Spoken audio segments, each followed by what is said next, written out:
Bonjour tout le monde, I'm Diane. Welcome or welcome back to We in France. So, picture this. You've booked a trip to France and are getting so excited for your vacation. Now, it's almost time to go, so you start packing and getting your suitcase together, and your head is spinning. So much to bring, and the suitcase seems so small. I totally feel you. That's me every time I pack to go anywhere.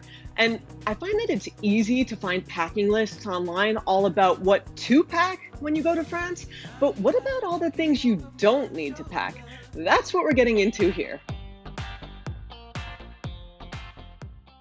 If you want to know how I came up with my list, well, I'm proud to tell you that it's all from personal experience. I've definitely packed all of these no items in my previous trips to France and elsewhere in Europe before moving. So, with that, let's get into my top 7 things not to pack for your French vacation. And be sure to stick around until the end for an announcement I have that might be for you if you plan on visiting France. Okay, number one, small hair appliances like hair dryers, curling irons, and straighteners. And I learned this one the hard way when my $200 American straightener caught on fire. Yes, I'm serious, on fire. Luckily, I was sitting right next to it when the flames started shooting out, but what shocked me is that it wasn't even powered on yet. It was just plugged in. So, major yikes moment. And even with a converter and an adapter, certain appliances just can't function properly on European power due to the difference in hertz, not the voltage. So only use electronics like computers, the charger that has a built-in converter, and don't require an external one to be on the safe side. It's not worth the risk. And your hair is definitely going to thank you. And maybe use the trip as an opportunity to try some different hairstyles that maybe don't involve heat, or just use the hotel's hair dryer instead to avoid damaging your hair and the socket and your device. Okay, number two, clothes you rarely wear at home or anything brand new. It's really best to just leave all your barely worn special occasion clothes at home. And if you rarely wear the piece at home and can't remember the last time you put it on, leave it behind. So instead, you want to focus on versatile pieces that you can mix and match, that you've worn plenty of times, that you know you love, that you know you're comfortable in. And on that note, be sure to break in any new shoes before you go to France. You'll be walking a lot, and blisters are not your friend, which brings me to number three. Stiletto heels are definitely something you want to leave at home. And while TV shows like Emily in Paris might make you think that all French women are fashion mavens wearing their huge high heels and that it's totally normal to, don your Christian Louboutin 5-inch heels everywhere, as a tourist, you'll be walking a lot, as I said, and you'll be on uneven pavement or even cobblestones. And it's best to not even pack your high heels unless they're ones you've worn all the time and they're wedge heels, not stilettos, and you're really comfortable in them. And of course, an exception would be if you have a special event like a wedding or something at the hotel that requires heels. But think practical footwear that can go with a bunch of outfits. And you really might risk getting blisters that will then make even your comfiest shoes feel uncomfortable. So leave those heels at home. And as I said, this is all personal experience. My heels never came out of my suitcase. So done, been there, done that, leaving the heels at home. Okay, next, full-size shampoo and conditioner bottles. And if you're going away for several weeks, you might be tempted to bring the full-size bottles of your hair care products with you, but leave them at home because one, they could leak in your luggage from that air pressure buildup while flying.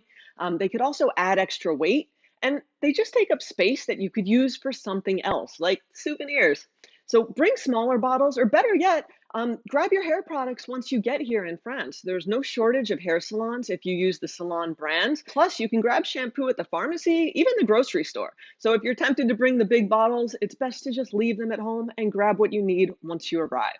Okay, number five, expensive jewelry and valuables. And beyond your wedding ring, if you wear one, I don't, leave your expensive jewelry home. And that goes double if it's particularly flashy. You don't want to risk losing it as you travel around France and Europe. And two, you definitely don't want to be a target for a thief. So be smart about that. Don't bring flashy things. And also, along with that, just valuables in general. Ask yourself if you really need your Kindle, your laptop, your fancy camera and lens, your tablet, your phone. If not, if you're not going to use all of these things, leave them at home. Okay, number six, a money belt or some other money device that you wear on your body. And yeah, call the fashion police on that. In addition to the fashion issue, you can still see them under clothes and they scream that you're a tourist, making you a target. So Keep your money secure, maybe in a wallet from a brand like PackSafe. None of this is sponsored, by the way. They're a brand I love that makes anti-theft bags and backpacks and wallets. So if looking like a local is important to you or not looking like a tourist, that way at least you'll be less of a target for a pickpocket if you have an anti-theft device that just blends in a little better.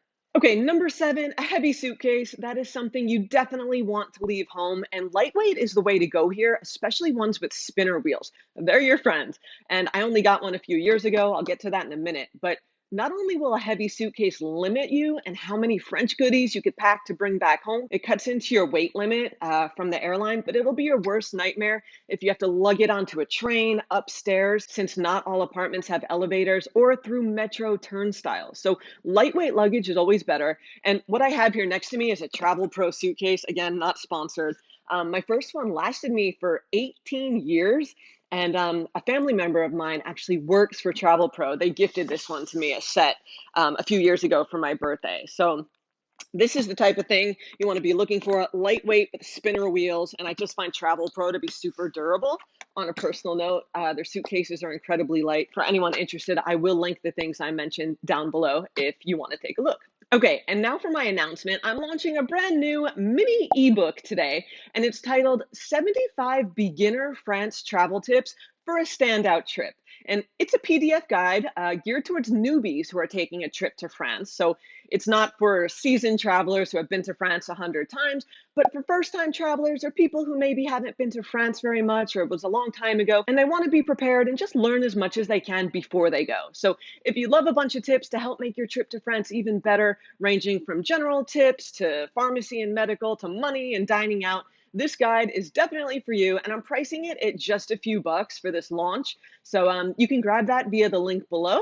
And yeah, that's all for my announcement. Just a final note also, just on clothing, because I get the question a lot, do the French wear sneakers and shorts? If that's what you're most comfortable in, I say do it, especially during the summer. Yes, the French wear shorts, the French wear t-shirts, and they also wear sneakers. So wear it without hesitating. But think dressier shorts, clean casual sneakers, and not athletic wear. Unless you're actually working out, which is fine, but you're not going to find too many French people just running into the grocery store or going out to dinner in like workout leggings and shorts and dirty athletic sneakers. Depending on your personal style, you might find French casual wear is slightly dressier than what you're used to at home. So above all, do what you're comfortable in, but just know, yes, the French do wear shorts and sneakers. Please let me know below in the comments of any packing mishaps you've had and any items you feel are better left at home. And with that, have a wonderful rest of your day. Thank you for being here. I'll see you right back here on We in France soon. Salut!